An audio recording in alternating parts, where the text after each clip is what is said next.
नमस्कार मित्रों, मैं अर्जुन सैनी अपने YouTube चैनल में आपका हार्दिक अभिनंदन करता हूं, स्वागत करता हूं।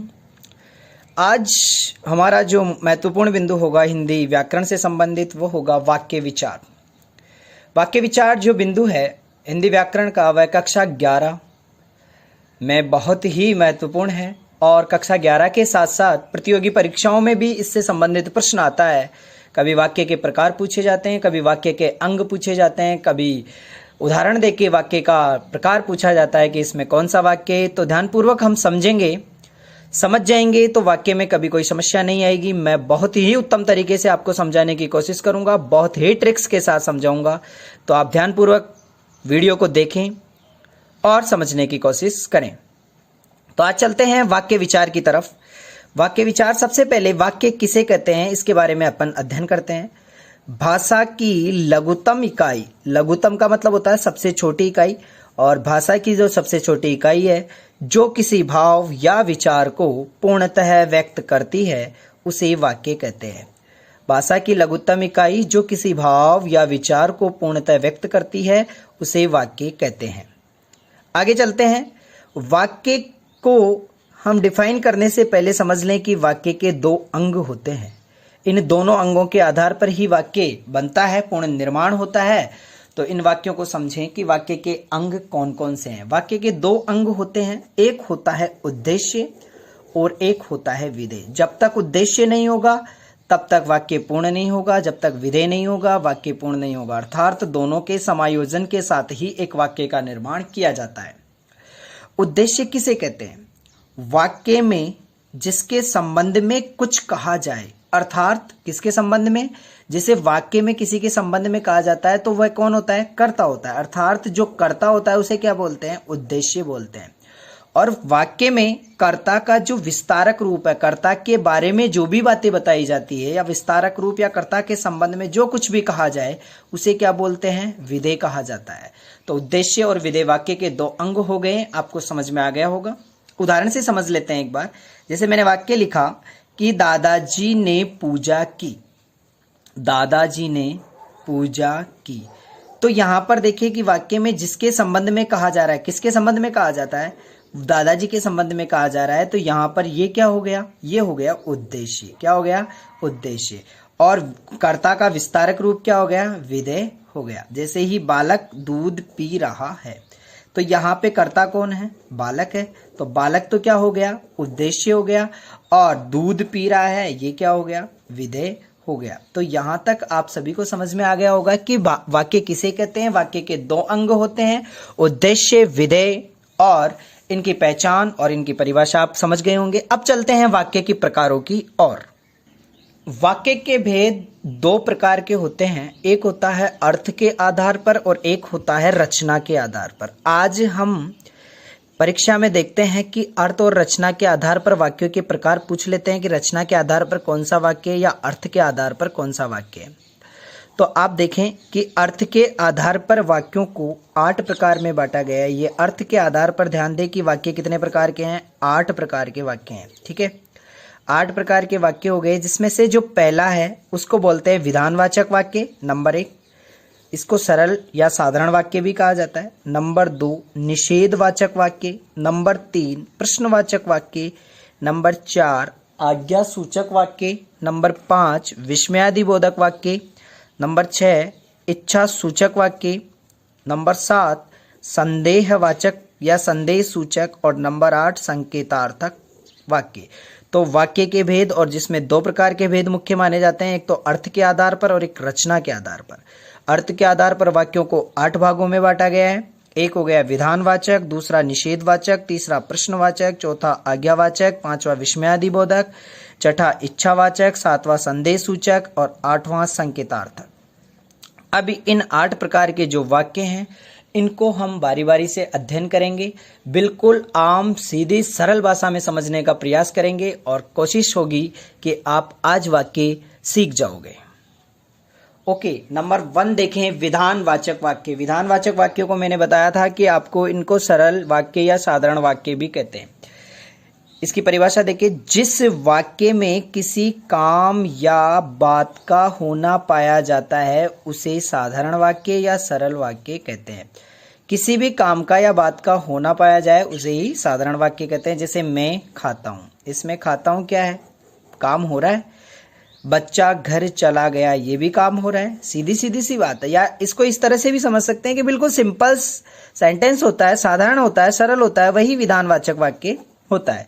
क्लियर। मैं खाना खाता हूँ, बच्चा घर चला गया, इसमें कोई हस्तक्षेप नहीं है किसी भी प्रकार का, ये सीधा सा वाक्य है। आगे देखिए निषेधात्मक वाक्य। निषेधात्मक वाक्य में क्या होता है, आप देखिए कि इसमें निषेध का मतलब होता है मना करना। निषेध का मतलब क्या होता है, मना करना।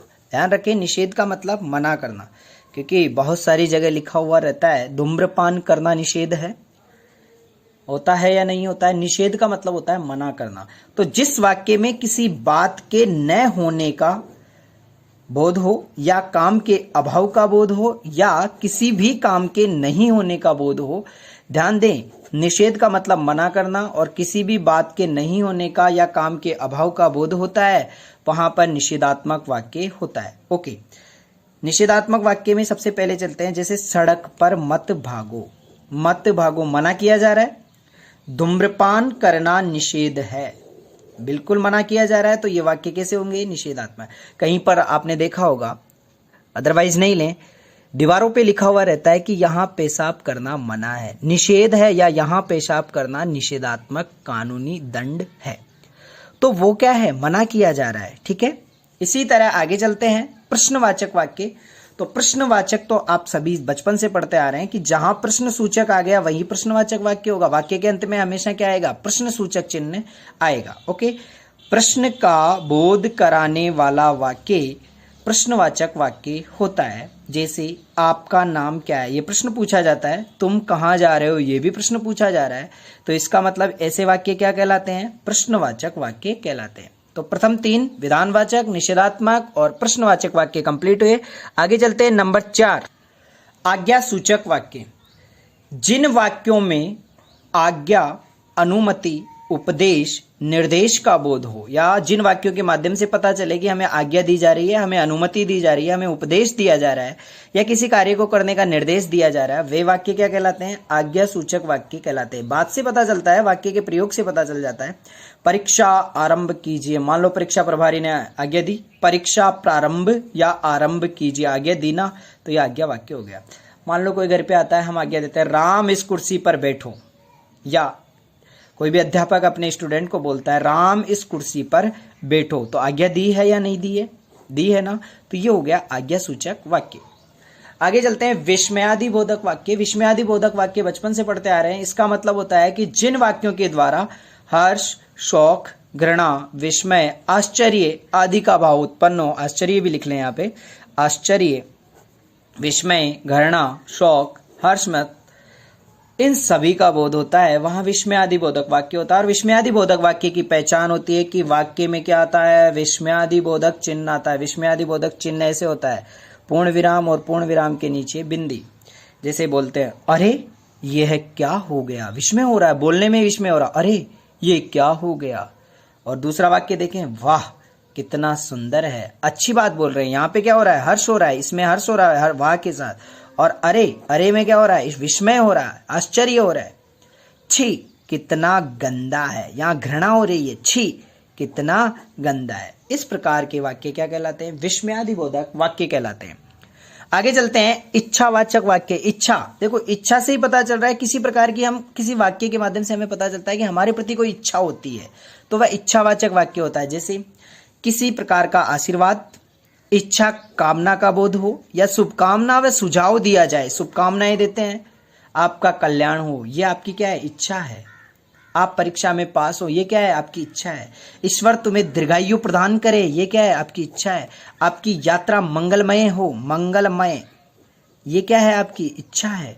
आपका जीवन सुखमय हो, ये भी क्या है, आपकी इच्छा है। तो ऐसे वाक्य क्या कहलाते हैं, इच्छावाचक वाक्य कहलाते हैं। तो हम 6 प्रकार के वाक्य पढ़ चुके हैं, अब 2 प्रकार और बचे हैं। नंबर 7, संदेहवाचक वाक्य या संदेहास्पद संदेश, ये कहने का मतलब जहां संदेह होता है, संशय होता है, वो वाक्य कहलाते हैं संदेहवाचक वाक्य। इसमें देखें, कार्य के होने में संभावना या किसी प्रकार का संदेह हो, किसी वाक्य को पढ़े हमें पता चले संदेह हो भी जाए और नहीं भी हो, ऐसे वाक्य क्या होते हैं, संदेह में रहते हैं। अब जैसे उदाहरण दे, हो सकता है आज वर्षा हो जाए, ये क्या है, एक संदेह है।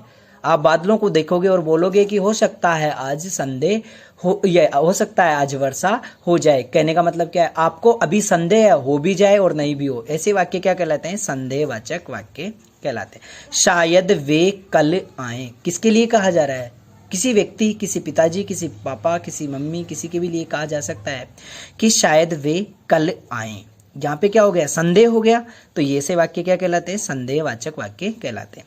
अंतिम अर्थ के आधार पर जो वाक्य है, अंतिम वाक्य है, उसका नाम है संकेतवाचक वाक्य। यहाँ संकेत दिया जाता है, आपको संकेत दिया जाएगा, आपको पता चल जाएगा कि इसमें संकेत का बोध हो रहा है। जिस वाक्य में संकेत हो या शर्त दी जाए, जिस वाक्य में शर्त या संकेत की बात की जाए, वहां पर संकेतवाचक वाक्य होता है। यदि तुम परिश्रम करोगे, संकेत दे दिया है। मान लो कि आप क्लास में जाते हो, बच्चे सामने बैठे हैं, तो आप संकेत देते हो, यदि तुम परिश्रम करोगे तो क्या हो जाओगे, पास हो जाओगे। वर्षा न होती तो फसल सूख जाती, ये संकेत है कि वर्षा न होती। ये हमारे 8 प्रकार के अर्थ के आधार पर वाक्य हो गए हैं। आप सभी को समझ में आ गया होगा, बहुत आसान भाषा में समझें और ट्रिक्स के साथ इनको याद करें कि संदेह जहाँ संभावना होगी संदेह, जहाँ संकेत या शर्त होगी वहाँ संकेतवाचक, साधारण वाक्य होगा तो वहाँ विधानवाचक वाक्य। आगे चलते हैं अपन। ये बहुत ही महत्वपूर्ण है, अधिकतर प्रतियोगी परीक्षाओं में इसमें से प्रश्न आता है और 11th क्लास में भी बार बार पूछा जाता है। रचना के आधार पर वाक्य कितने प्रकार के होते हैं, रचना के आधार पर वाक्य 3 प्रकार के होते हैं, सरल वाक्य, संयुक्त वाक्य और मिश्र वाक्य। मिश्र वाक्य या मिश्रित वाक्य एक ही बात है, सरल वाक्य या साधारण वाक्य एक ही बात है और संयुक्त वाक्य का कोई दूसरा नाम नहीं है। संयुक्त वाक्य को संयुक्त ही कहा जाएगा। इन तीनों वाक्यों को अपन ध्यान से समझें, यहाँ से बार बार प्रश्न पूछे जाते हैं। सरल वाक्य, देखो हमने पढ़ा था वाक्य पढ़ने से पूर्व कि कितने प्रकार के, अपन ने देखा था कि वाक्य को डिफाइन करने से पहले कि वाक्य के अंग कौन से हैं, उद्देश्य और विधेय।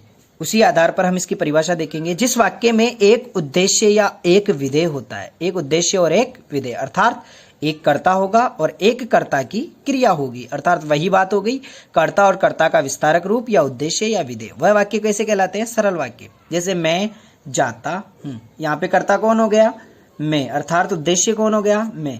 वह रामायण पढ़ता है, यहाँ पे उद्देश्य क्या हो गया, वह। और जाता हूं और रामायण पढ़ता है, ये दोनों क्या हो गए, विधेय हो गए। तो ये तो सरल वाक्य हो गया, ये सीधा सिंपल आता है।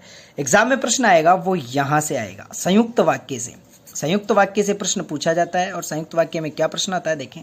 पहले संयुक्त वाक्य किसे कहते हैं, 2 या 2 से अधिक वाक्य स्वतंत्र रूप से समुच्चय बोधक अवयवों से जुड़े रहते हैं। समुच्चय बोधक अव्यय से जुड़े रहते हैं, वह संयुक्त वाक्य रहते। अब संयुक्त समुच्चय बोधक अव्यय कौन कौन से हैं, नोट कर लें। जिस वाक्य में भी लेकिन, किंतु, परंतु, अथवा, लेकिन, किंतु, परंतु, अथवा, या, तथा, एवं और बल्कि, लेकिन, किंतु, परंतु, अथवा, या, तथा, एवं और बल्कि ये आते हों वह कहलाता संयुक्त वाक्य। ठीक है, जिस भी वाक्य में लेकिन, किंतु, परंतु, अथवा, या, तथा, एवं और बल्कि आता हो वहां पर संयुक्त वाक्य होता है। अब इस संयुक्त वाक्य को हम उदाहरण से देखते हैं। वाक्य कितना भी बड़ा हो सकता है पर उसमें हम अव्यय शब्द ढूंढेंगे पहचान के रूप में। जैसे वाक्य लिखा है मैंने, सलमान घर जाता है किंतु अभिषेक खाना पकाता है, लेकिन ऐश्वर्या खाती है। ये वाक्य पूरा है। आप ये नहीं सोचे कि इसमें 2 बार अव्यय शब्द आ गए, 2 से 3 बार, 5 बार, 10 बार, कितनी भी बार आ सकते हैं। वाक्य पूरा है और उसमें अगर किंतु, लेकिन दिखाई देता है तो वहां पर बिना सोचे समझे हमें क्या करना है, संयुक्त वाक्य होता है। एक और उदाहरण देखते हैं। आमिर नाच रहा है और विवेक देख रहा है। आमिर नाच रहा है और विवेक देख रहा है। ये पहचान बताई है मैंने अभी थोड़ी देर पहले कि जहां पर वाचक शब्दों के रूप में किंतु, लेकिन और बल्कि, परंतु ये से शब्द आ जाएं वहां पर संयुक्त वाक्य होता है। आगे चलते हैं। अंतिम मिश्र वाक्य, जिसे मिश्रित वाक्य कहा जाता है। ध्यान से समझें, यहां से तो प्रश्न 100% आता है जिस वाक्य में एक प्रधान वाक्य और उसके साथ अन्य आश्रित उपवाक्य हों। कहने का मतलब दो वाक्य होंगे, एक आश्रित और एक प्रधान वाक्य। तो ध्यान दें, आश्रित वाक्य कौन होता है, प्रधान वाक्य कौन होता है। पहले तो ये नोट कर लेते हैं अपन कि जो वाक्य की, यदि, तो, जो, जिसकी, जिसका, जिसने, जिन्होंने, इसलिए से जुड़े होते हैं वह तो आश्रित वाक्य होता है, और शेष बचा हुआ वाक्य क्या कहलाता है? वेरी गुड, प्रधान वाक्य कहलाता है। तो इस वाक्य में पहचान के लिए क्या क्या शब्द आएंगे? चूंकि। क्या शब्द आएगा? चूंकि, क्योंकि, जब, तब, जैसी, वैसी, यदि, तो, ताकि, जिसने, जिसको, जिन्होंने, तदापि, ये शब्द आएंगे। वहां पर मिश्र वाक्य होता है। ये रट लें। संयुक्त वाक्य की पहचान मैंने बता दी है, मिश्र वाक्य की पहचान मैंने बता दी है, ये रट लें। मैंने ये सिर्फ इसलिए लिखा है कि आपको पता चले कि प्रधान वाक्य क्या है और आश्रित वाक्य क्या है। जो वाक्य की, यदि, तो, जो, जिसकी, जिसका, जिन्होंने, इसलिए से जुड़े होते हैं वह आश्रित वाक्य कहलाते हैं। आपके समझ में आ जाएगा। अभी उदाहरण से देखें, वे मेरे घर पर आएंगे क्योंकि उन्हें अजमेर जाना है। जो वाक्य क्योंकि से जुड़ा हुआ है वह वाक्य कैसा कहलाएगा? वह वाक्य कहलाएगा आश्रित वाक्य। कैसा कहलाएगा वह? ये अर्थात इसमें लिख लें, अगर क्योंकि लिखना भूल गए तो ये क्योंकि, तो क्योंकि वाक्य होगा वह भी आश्रित कहलाएगा। क्लियर? इसके बाद, मैंने देखा कि प्रेक्षा गा रही है। की शब्द से कौन सा वाक्य जुड़ा हुआ है? प्रेक्षा गा रही है। तो ये वाक्य कौन सा हो गया? आश्रित वाक्य। और मैंने देखा, ये क्या हो गया? ये हो गया प्रधान वाक्य। यहाँ पर वे मेरे घर आएंगे, ये कौन सा वाक्य हो गया? प्रधान वाक्य। क्लियर? गांधी जी ने कहा कि हिंसा मत करो, हिंसा मत करो, ये तो हो गया आश्रित वाक्य और ये हो गया प्रधान वाक्य। तो यहाँ पर हमारी वाक्य रचना कंप्लीट होती है, समाप्त होती है। वाक्य अर्थ के आधार पर 8 प्रकार के और रचना के आधार पर 3 प्रकार के। आप एक बार अगर पुनः इसको देख लेते हो वीडियो को, तो जिंदगी में कभी वाक्य रचना नहीं भूलोगे। आशा करता हूँ आपको वीडियो पसंद आया होगा। तो आप वीडियो को लाइक करें, सब्सक्राइब करें, शेयर करें। बहुत बहुत धन्यवाद।